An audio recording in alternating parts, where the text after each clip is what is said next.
Hello fellow geeks, I'm Chris and welcome back to another Geek Lunch Meet. In the news this week, after pinballing around for the last year, Black Widow has finally settled on a release date and it's going to be 9th of July. It was May. I said in the previous episode I imagine that was going to put back.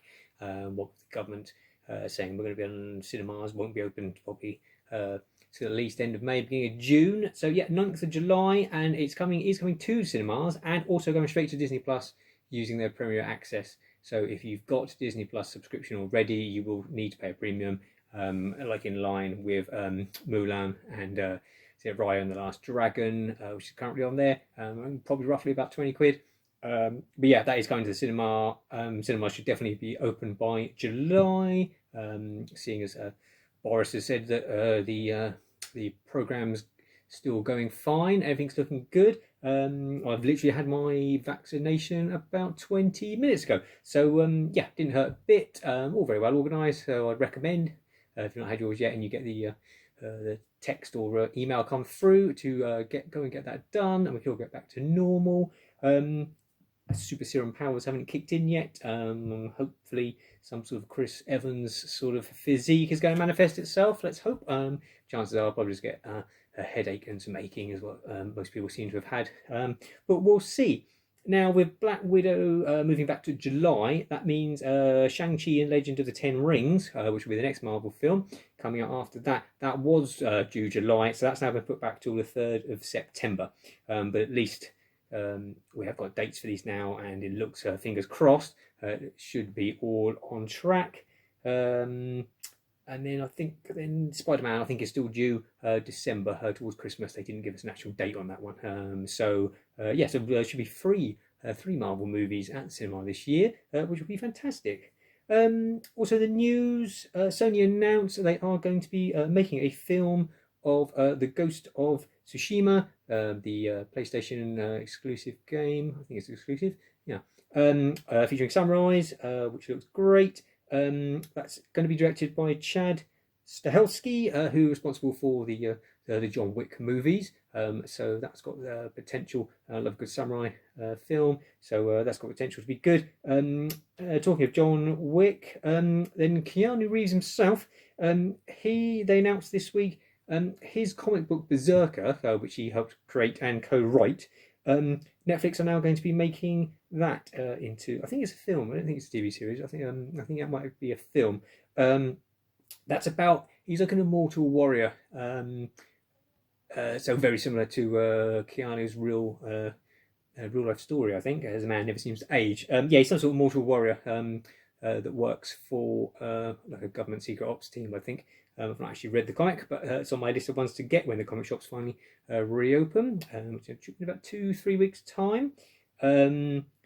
Yeah, it sounds a bit like a mix between John Wick and The Old Guard, which was another comic book series that Netflix made into a film recently with Charlize Theron, which was okay, started well, sort of tailed off a bit towards the end, and is a big setup for a second movie, which who knows if we'll actually get. But yes, that's kind of BRZRKR. So yeah, they're going to be making that. Obviously, just only in pre-production, so no date on that yet. Also, they announced Godzilla Vs Kong, which is coming out in US cinemas in a couple of days. That's going to be coming to video on demand on the 1st of April. So yeah, middle of next week. So be all the usual video on demand outlets, no doubt. Probably going to be a premium price again because it's brand new, probably about 20 quid. I'm torn with this because I'm hoping that it will get a cinema release later on when the cinemas reopen. I love monster movies. I love Godzilla in particular, and Kong Skull Island is one of my favourite monster movies of the last few years. So I'm hoping, especially because Advanced Word has been very good.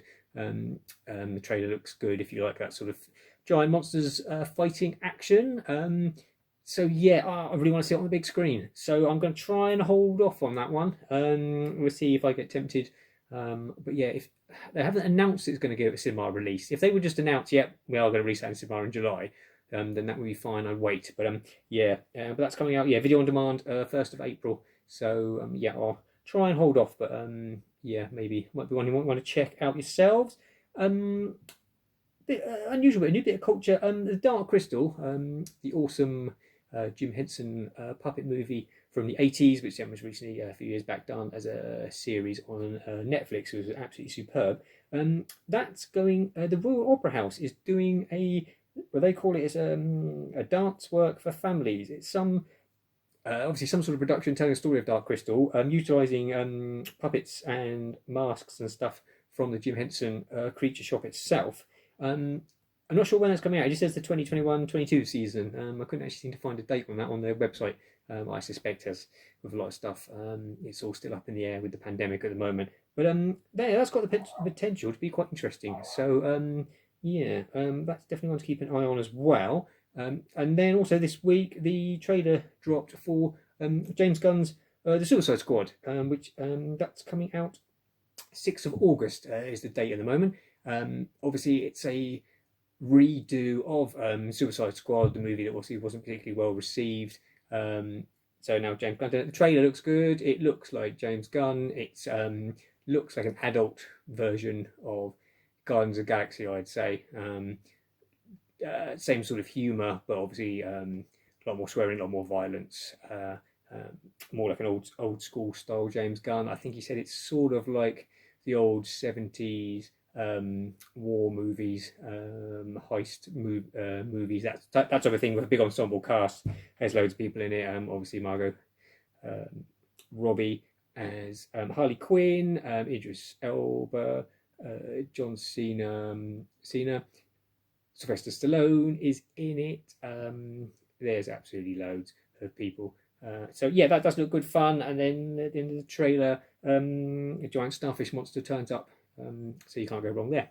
That's pretty much it this week. Just a quick update. No real reviews. Not really had a chance to watch much.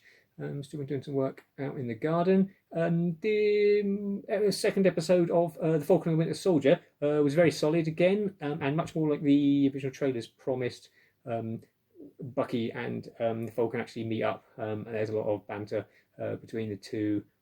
Much more comedy, although some really poignant moments as well. Some real sort of deep thinking stuff in there as well.